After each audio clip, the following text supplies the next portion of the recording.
Hello everyone, চলে এসেছি আজকে একটা নতুন ভিডিও নিয়ে। দিনটা ছিল ক্রিসমাস মানে 25শে ডিসেম্বর, তাই কেক না বানালে হয়। তাই আমি এই 3টে কেক বানিয়ে ফেলেছি। বানিয়ে নিয়ে ঝটপট রেডি হয়ে আমরা ট্রেন ধরতে গেছিলাম। ট্রেন ধরে কোথায় যাচ্ছি সেটা তোমরা এই ভিডিওতে দেখতে পাবে। আমরা শ্যামনগর থেকে চলে গেছিলাম দমদমে ট্রেন ধরে। তারপর দমদমের স্টেশনে নেমে দেখি কি ভিড়, কিসের ভিড়, এটা মেট্রো লাইনের ভিড়, এতটা ভিড়। যাই হোক, আমরা সেই লাইনে দাঁড়িয়ে টিকিট কেটে সরাসরি মেট্রো ধরে পৌঁছে গেছিলাম কালীঘাট মেট্রো স্টেশনে। তারপরে কালীঘাটে নেমে আমরা গিয়েছিলাম মহীশূর উদ্যানে, কিন্তু মহীশূর উদ্যানে পৌঁছে দেখলাম সেটা বন্ধ ছিল। সিকিউরিটি গার্ডকে যখন জিজ্ঞাসা করেছিলাম, বললে 1টার সময় বন্ধ হয়ে গেছে। আর আমরা ঠিক 2 মিনিট পরে সেখানে পৌঁছেছি, যার ফলে আমি সেইখানটা দেখতে পারিনি। তাই আমি একটা বাইরে থেকে ভিডিও এবং একটা ফটো তুলে নিয়েছি। তারপর ভাবলাম কোথায় যাওয়া যাক।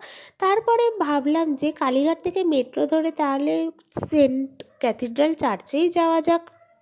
সেই কথা মতো আমরা ময়দানে নেমে আমরা চলে গেছিলাম সেন্ট পল ক্যাথিড্রাল চার্চে। কিন্তু সেখানেও নেমে দেখি এই লম্বা লাইন। আমরা সেখানে দাঁড়িয়েছিলাম লাইনে, যথারীতি 10 মিনিট আমরা পুরো লাইনে দাঁড়িয়েছিলাম। তারপরে সেখান থেকে আমরা ঢুকে গিয়েছিলাম সেন্ট পল ক্যাথিড্রাল চার্চে। গিয়ে দেখি সামনে খুব সুন্দর করে সাজানো হয়েছিল আর সবাই চার্চের সামনে দাঁড়িয়েই ফটো তুলছে। এরপরে যখন আমরা পেছন গেট দিয়ে যখন এন্ট্রি করলাম, দেখলাম চার্চের ভেতরে সেরকম কোনো ভিড়ই নেই, সবাই ওই চার্চের সামনে দাঁড়িয়েই ফটো তুলছে। তারপরে আমিও সেখানে কয়েকটা ফটো তুলে এবারে চার্চের ভেতরে আমরা এন্ট্রি করেছিলাম। চার্চটা তো ভীষণই সুন্দর, ভীষণই সুন্দর। আমি লাস্ট গিয়েছিলাম 2018-তে। আজ এতগুলো বছর পর আবার সেই সেন্ট পল ক্যাথিড্রাল চার্চেই আমরা এসে পৌঁছেছিলাম। চার্চের ভেতরটা দেখতেই পাচ্ছ প্রচণ্ড সুন্দর।